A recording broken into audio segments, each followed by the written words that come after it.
Well, it's being reported everywhere as of yesterday that 50 Cent in the Game, their beef is over because they were in a scene in a strip club together, and no problems happened. And then Game got on the mic and kind of like announced that their beef was over and he has no problem with 50.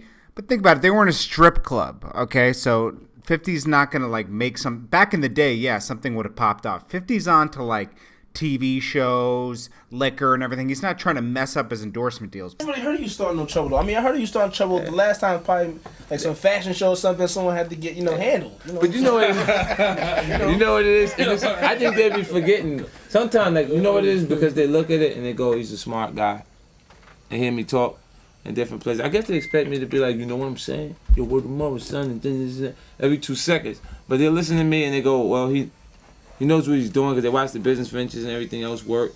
And then they go, well, let me try it. Hey, just so everybody in this motherfucker, you know what it is. I'm pretty sure you can see Game at 50 in the club. It's all good. You ain't gotta pick this side or that side, feel no certain way. I'm with 50. What happened? That shit was 12 years ago. Ain't on that shit. You know what it is, man. Drink your motherfucking effort. Get some gobble Now he's 50 Cent, the business person. He's got like, power, movies, all this. He can't really risk anything. So I don't believe that this beef is over until 50 Cent tweets out a picture of the two and says something, or you hear new music from them.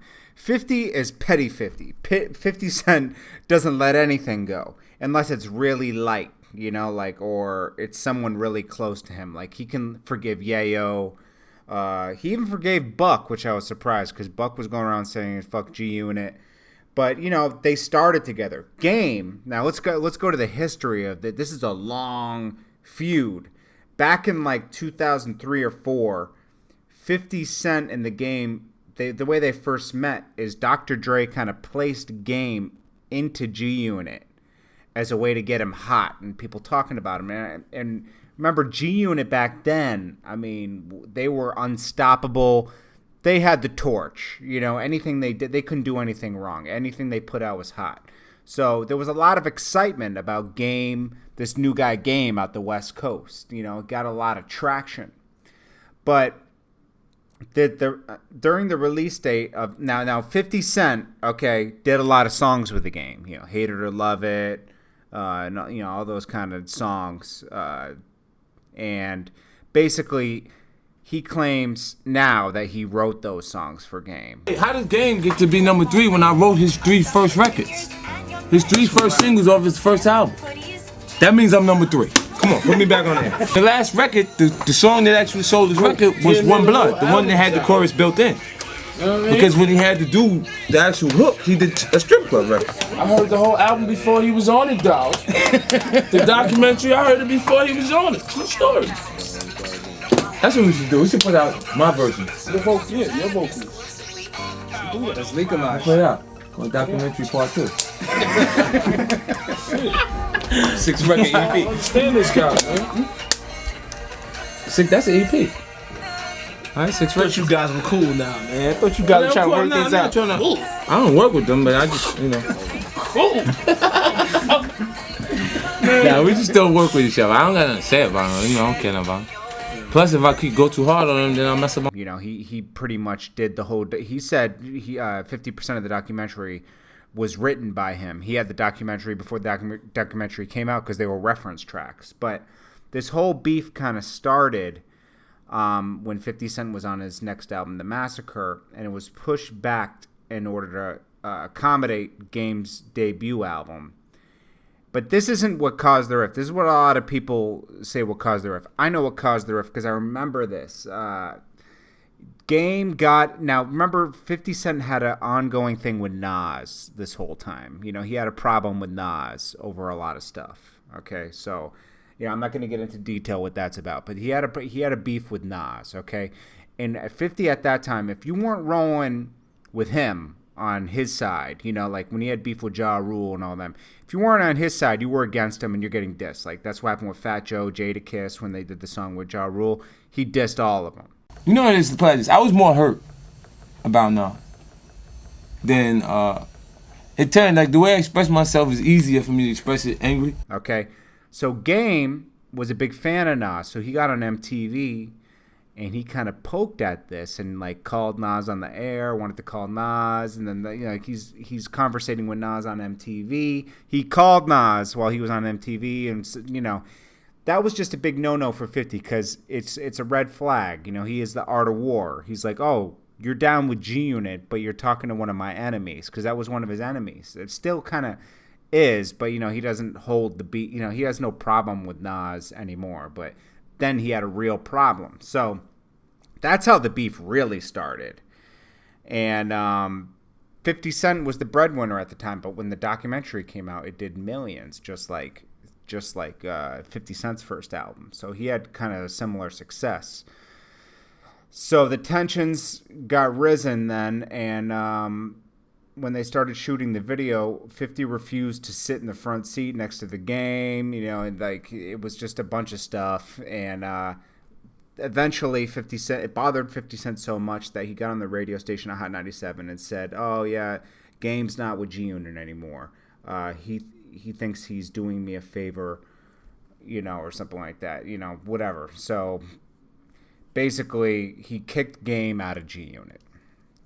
Then, after hearing 50's comments, Game returned to the radio station where 50 was. A scuffle broke out, and someone got shot in the leg. Then, like, a fake peace happened, basically, because they're on the same label, and, for business purposes. I mean, 50 Cent was eating off of Game's album. So he didn't want to like push too hard and screw his money up. I mean, he says this in numerous interviews. So he basically, they did a fake piece, and they said something that they did like a press conference, and it was weird. It's like they almost kissed each other in the press conference. It was a very weird press conference, if you remember it. 50 and I are proving that real situations and real problems can be solved with real talk. Game said that. Now, after this point, this is around like 05, 06, you're going to see another 10 years where Game is just trying to make peace with 50, and 50's like, fuck him, man. Like 50 stays with his, if he feels a certain way, he stays that way. So eventually, obviously, that didn't last long, and they kicked him out of GUnit again. And at this point, Game said, okay, GUnit. He started GUnit campaign, did 300 bars and running. Like it was 300 bars just dissing GUnit. And 50 Cent responded by showing Game as Mr. Potato Head Doll in the video of Piggy Bank. And there we go. The beef was started. And then the Game tried to like extend an olive branch on Andrew Martinez's show and said, I'd like to sit down with 50 Cent and, see where their heads are at. Maybe they can even the playing field and be respectful towards each other. And then, basically he wanted to figure it out. But obviously 50 Cent wasn't interested in that. And then Game also apologized to Dr. Dre. He said, Jimmy always says, man, I told you guys not to break up the Beatles. Blah, blah, blah. Then he said, he apologized to Dre. And it was just like, the Beatles, what are you talking about? Like, 50 Cent kind of, like, gave you his fire. You know what I mean? So, like, you guys are strong on your own. Game had his own torch to run with the West Coast. Like, that was kind of a weird comment. I mean, there was a moment. There's a moment in everybody's career. There's a moment in Rockefeller when everybody was just booming. But, people go their separate ways. They all become millionaires and they become their own.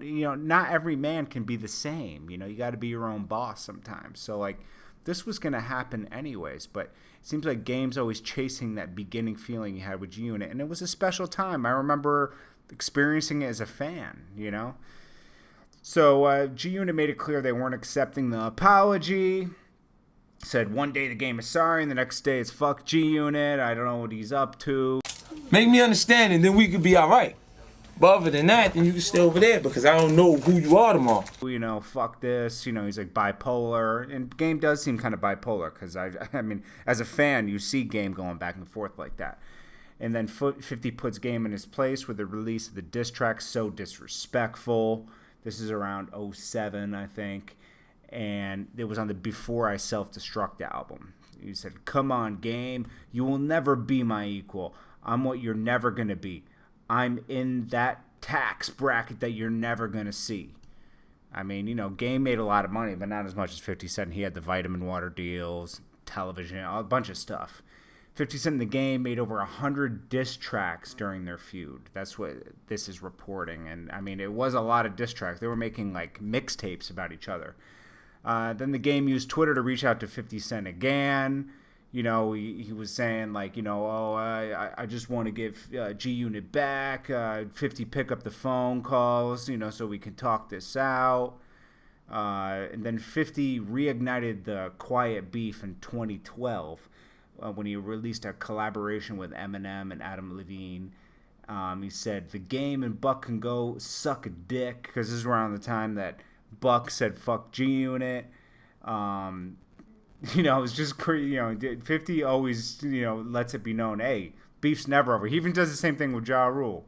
Ja Rule and him were on a plane together. Remember that story? But that doesn't mean that their beef was over. You just can't have a problem on a plane. 50 said you can't have a problem on a plane, man. Like, what are you going to have, TSA agents arresting us? Then the Game gets fans to sign a petition urging GUnit to reform, which was like, that was a little gay, because it's like, yo, bro, this is like, you're kind of acting desperate at this point. Just, you're doing your own thing. Just keep doing your own thing, buddy. Then finally, GUnit Reunion came, but the Game was not invited. Buck was able to come back into the clique, and they had some big GUnit reunion with Tony Yayo, Lloyd Banks, Young Buck, but no Game. So, because he wasn't original GUnit. These guys were original GUnit. Then basically, 50 and the Game announced the exact release date for new albums after that. And that was basically the end of the beef. 50 calls out the Game for taking a picture with Lloyd Banks. He said, "What do you see when you look at this picture?" asked 50 Cent in a now deleted Instagram post. "I see confusion. I'm not sure if it's just me. I'm a cancer. Shit don't get old with me.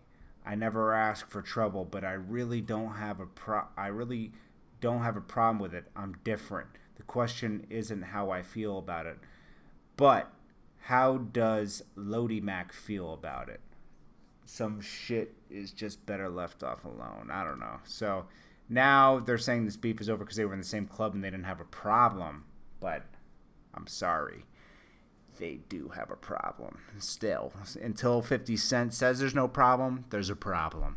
So we'll have to see how this all develops. I'm sorry to give you such a long description of everything. I just wanted to read it all back because some of you probably weren't hip to everything around that time. Like I was 18 around the time, so I've lived through all that.